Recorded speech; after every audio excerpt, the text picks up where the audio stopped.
नमस्कार, मी सुरेश शिंदे. आपण पाहतात तळेगाव टाइम्स. आत्ता आपण जनरल हॉस्पिटल या ठिकाणी आहोत. या ठिकाणी विविध डॉक्टर तसेच विविध मान्यवर आहेत. त्यांचं जे काय मनोगत आहे ते लवकरच आपण व्हिडिओ स्वरूपात जाणून घेणार आहोत.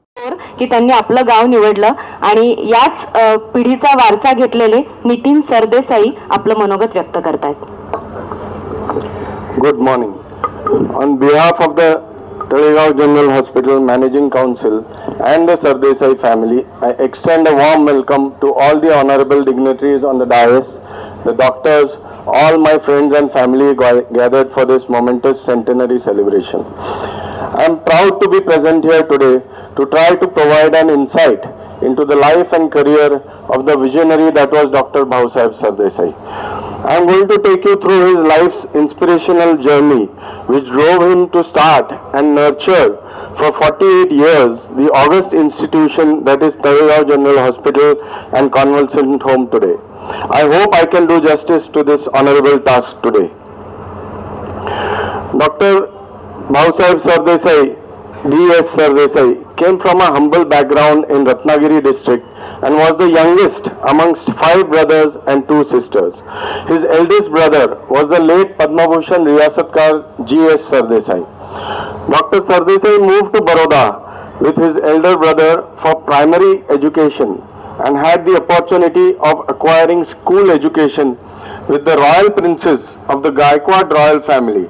This upbringing was reflected in his day-to-day behavior and practices also.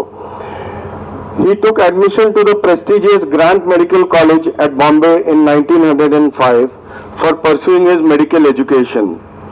After his basic medical education, he traveled to England in 1908 and studied at Edinburgh for his post-graduation in medicine. He completed his LRCP&S in 1910.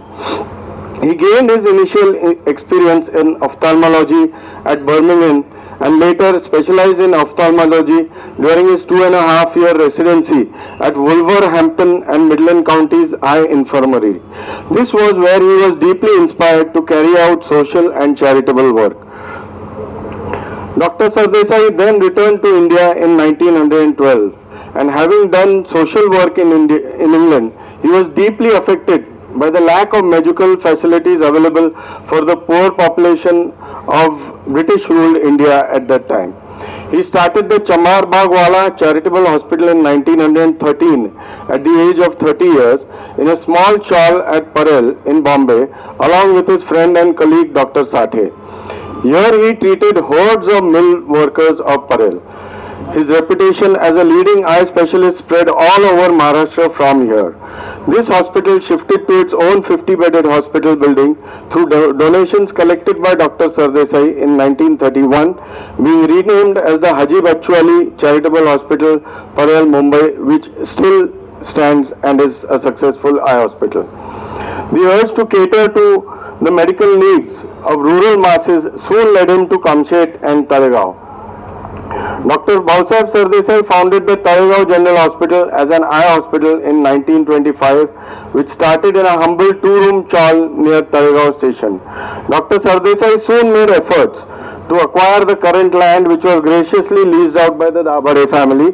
He also invested his own funds for the construction of new buildings for multi-speciality wards in this new premises.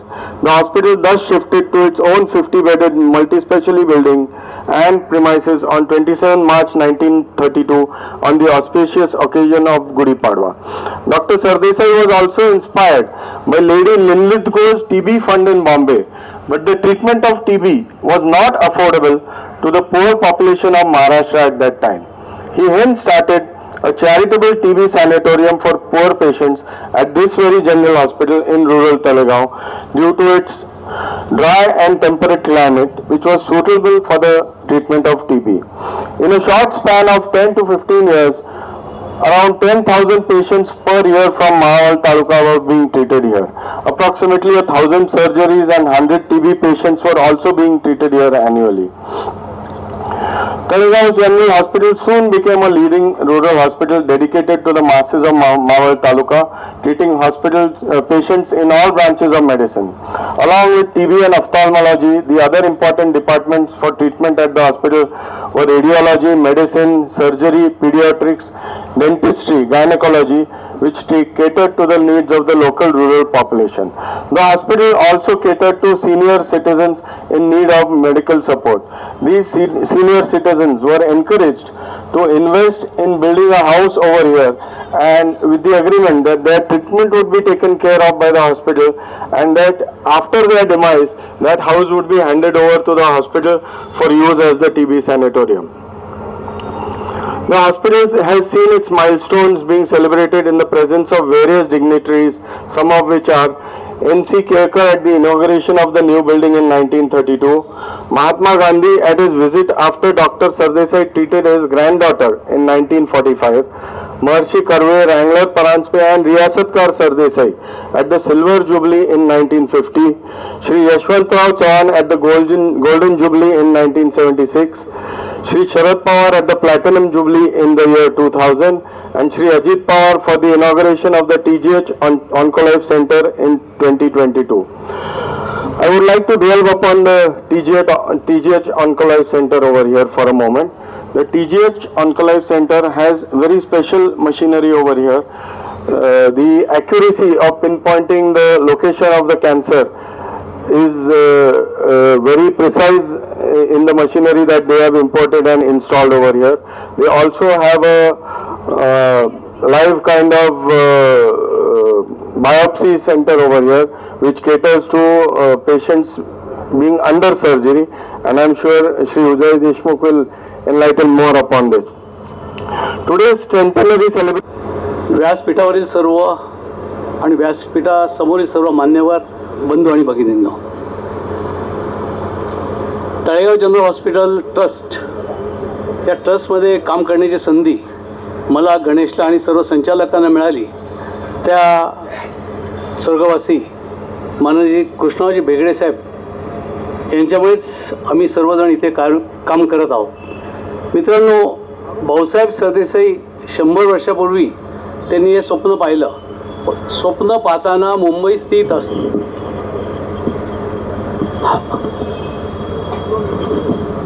थोडं खाली घ्या, थोडं. मुंबईतील एक doctor Mumbai सोडून एका खेडेगावात येतो काय, दाभाडे सरकार त्यांना आपली स्वतःची जमीन हॉस्पिटलच्या कामासाठी देतात आणि हे कार्य सुरू झालं.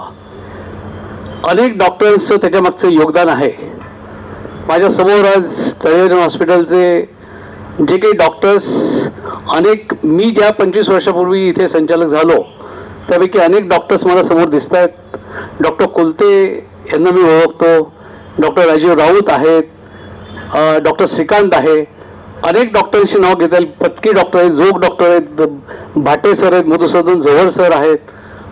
त्यानंतर ज्यांनी हे डॉक्टर आपला स्वतःचा वैयक्तिक फायदा न पाहता तळेगाव हॉस्पिटलची मनोभावे सेवा केली असे senior doctor Ashokji Nikam sir आहेत, डॉक्टर दिलीपजी भोगे आहेत. यांनी स्वतःचा दिवस रात्र एक करून ह्या तळेगाव हॉस्पिटलची जी काही उंची वाढवायचं काम आहे हे त्यांनी केलेलं आहे. त्यापैकीच डॉक्टर कडलसकर इथं समोर बसलेले आहेत. मी या सर्व डॉक्टर्सना नमन करतो, वंदन करतो. आजचा हा शतकपूर्ती समारंभ खूप मोठ्या अशा कार्यक्रमात करण्यासाठी आम्हाला हा कार्यक्रम फक्त डॉक्टर्स आणि सामाजिक सेवा संस्था यांना एकत्र आणून हा कार्यक्रम करता येईल का ह्या संकल्पनेतून हा आजचा कार्यक्रम आम्ही आयोजित केलेला आहे. मित्रांनो, एखादी सामाजिक संस्था मोठी होणं आणि त्याची 100 वर्ष पूर्ती होणं हा एक खूप मोठा, मला वाटतं महाराष्ट्रात अशा खूप कमी ट्रस्ट आहेत की ज्याला हा मान मिळालेला आहे. मी तळेगाव हॉस्पिटलचे आमचे जे सगळे ट्रस्टी आहेत, डॉक्टर सत्यजित वाडोकर असतील, नितीन सरदेसाई, हेमंत सरदेसाई आहेत, गणेश खांडके आमचे अध्यक्ष आहेत, उपाध्यक्ष दीपक शाह आहेत, खजिनदार विनायकजी अभ्यंकर आहेत, उपाध्यक्ष भानुदास खळदे आहेत, डॉक्टर शशिकांत पवार आहेत, आमचे डॉक्टर किरण देशमुख आहेत, सुकेंदू कुलकर्णी आहेत, दिलीपभाई शाह आहेत. तुम्हाला सांगतो की ज्या ज्या वेळेला विधायक असलं कुठलंही डॉक्टरचं प्रपोजल येतं त्यावेळेस सर्वजण ताबडतोब त्या प्रपोजलला हो देतात. भिगडे साहेब असताना त्यावेळेला इथे 300 बेडचं सुसज्ज हॉस्पिटल असताना मेडिकल कॉलेज व्हावं अशी त्यावेळेला इच्छा निर्माण झाली आणि त्यावेळेचे डॉक्टर बी जी फडके आणि सर्व फ्रेंड्स आणि बाकी सर्व कंपन्यांनी त्यावेळेला PR परांजपे, पुवा परांजपे, PR किबे साहेब, पुवा परांजपे आणि सर्व संचालकांनी मिळून मायमल मेडिकल कॉलेज इथे यावं आणि इथे 700 बेडचं मेडिकल कॉलेज सुद्धा या मावळात त्यावेळेला हॉस्पिटलच्या ट्रस्टच्या माध्यमातून उभं झालेलं आहे. त्यानंतर डॉक्टर सत्यजित वाडोकर आणि आमच्या टीमच्या माध्यमातून आम्ही उदयजी देशमुख यांना भेटलो आणि कॅन्सर हॉस्पिटल जे टाटाला हॉस्पिटलला जाण्यासाठी अनेक जण तडफडत असतात, कोणाची ओळख लावून आपण तिथे जाऊन आपली ट्रीटमेंट घेऊ, ती ट्रीटमेंट जर मी त्यावेळेस देऊ शकलो तर तो विचार घेऊन ऑन्कोलाईज बरोबर आम्ही सहकार्य केला आणि ऑन्कोलाईजची इथे स्थापना केली. मित्रांनो, तुम्ही सर्व जे डॉक्टर्स आहात हे किती महत्त्वाचे आहेत हे मी त्यावेळेस हॉस्पिटलला 25 वर्षापूर्वी ज्यावेळेला एक सभासद म्हणून ज्या वेळेला आत आलो त्यावेळेला माझा परिचय सर्व डॉक्टर्स मंडळींशी झाला. सर नमस्कार. नमस्कार. काय ओळख सांगाल आपली? मी डॉक्टर श्रीकांत जोशी, मी नेत्रतज्ञ आहे. 1984 सालापासनं तळेगाव हॉस्पिटलशी संबंधित आहे. आम्ही सर्वच मित्र इथलेच पास्ड आऊट आणि इथे शिकलेले काम केलेले नेत्रतज्ञ आहोत. त्या सगळ्यांच्या वतीने मी आपणाला सांगत आहे की इथे जी आत्ता कार्यक्रमाची हे झाली पूर्ण, त्याच्यात 100 वर्ष पूर्ण होण्यामुळे आम्हा सगळ्यांना आनंद झाला आहे. आणि वर्षानुवर्ष आम्ही इथे काम करताना एकच गोष्ट लक्षात आली ती म्हणजे पेशंटचा असलेला प्रचंड विश्वास. त्यामुळे आम्ही सर्व डॉक्टर्सनी आत्मीयतेने आमच्यातलं सगळ्यात चांगलं स्किल त्यांना देऊन त्यांची सेवा करण्याचा प्रयत्न केला. वर्षानुवर्ष पूर्वी इथे शिबिरं भरत असत आणि एवढ्या मोठ्या प्रमाणावर शिबिरं आणि त्याचं उत्तम आयोजन आणि त्यासाठी संपूर्ण संस्थेनी सर्व विभागाच्या डॉक्टर्सनी केलेली मदत हा आमच्या सगळ्यांच्या मनातला एक संस्मरणीय क्षण आहे. बरं, आता काही वर्षापूर्वी जसं तुम्ही सांगितलं की काही वर्षापूर्वी शिबिर भरत, तेव्हाचा काळ आणि आत्ताचं काळ काय फरक जाणवतो तुम्हाला? संख्या वाढली, रुग्णांची संख्यासुद्धा वाढली. बरं, तर नक्की काय म्हणजे डॉक्टरांकडनं काय अपेक्षित आहे आणि रुग्णांकडनं काय अपेक्षित आहे? तेव्हा नेत्रतज्ञ कमी होते आणि ऑपरेशनमधनं पेशंटच्या अपेक्षाही फक्त थोडंसं दिसणं अशा होत्या. आता मात्र नेत्रतज्ञ खूप आहेत पण पेशंटच्या अपेक्षा खूप वाढल्या आहेत. त्यामुळे उत्तम सर्जरी होऊन काहीही त्रास न होता पेशंटला यापुढे दिसावं यासाठी काही विशिष्ट गोष्टी पाळाव्या लागतात. त्यामुळे शिबिरं आता कमी झाली आहेत. पण जेव्हा मोठ्या प्रमाणावर शस्त्रक्रिया करायच्या आहेत तेव्हा नियम पाळून काही डॉक्टर्स एकत्र येऊन आजही मोठ्या प्रमाणावर हे पार पाडू शकतात. त्यासाठी आता वेगवेगळ्या शहरांमध्ये, राज्यांमध्ये मोठमोठी नेत्र रुग्णालयं अशी निघाली आहेत की जे 1925 साली डॉक्टर सरदेसाईंनी स्वप्न पाहिलं ते आता अतिशय प्रगत स्वरूपात आत्ताचे नेत्रतज्ञ कदाचित करत आहेत. ओके सर, धन्यवाद. सर नमस्कार. नमस्कार. आज या ठिकाणी आपण जनरल हॉस्पिटल या ठिकाणी आहोत. अतिशय छान असा महोत्सव या ठिकाणी पार पाडला आहे. नक्की काय आपण प्रतिक्रिया, आपल्याला प्रथमतः ओळख सांगावी? मी डॉक्टर शशिकांत पवार, स्त्रीरोग तज्ज्ञ म्हणून तळेगावात काम करतो. 83 साली मी तळेगावात आलो. तो एक विद्यार्थी म्हणून आलो तळेगाव जनरल हॉस्पिटलसाठी आणि तिथपासून आजपर्यंत इथे आहे आणि आता तळेगावच्या मेडिकल कॉलेजला आहे. तळेगाव जनरल हॉस्पिटल म्हणजे हा एक वटवृक्ष आहे ज्याच्या छायेखाली खूप काही डॉक्टर शिकून गेले. हजारो नव्हे लाखो रुग्णांची इथे सेवा दिली गेलेली आहे. ह्या वृक्षाची आत्ताची प्रगती आहे ही दैदिप्यमान आहे आणि अफाट आहे आणि ती अशीच पुढे राहील असा आम्हाला सगळ्यांना विश्वास पण आहे. आभार. थँक्यू. बरं, या ठिकाणी जे अनेक डॉक्टर सध्या खूप वर्षानंतर एकत्र आले दिसले, नक्की काय एखादी भूतकाळातली आठवण सांगू शकाल का आपण? बऱ्याच गोष्टी होत्या वेगवेगळ्या झालेल्या. आता म्हणजे डोळ्यांचे हॉस्पिटल होते, TBचे होते, त्यासाठी येणारी खूप माणसं होती. वेगवेगळ्या अवघड अशा शस्त्रक्रिया त्या काळात तिथे झाल्या होत्या.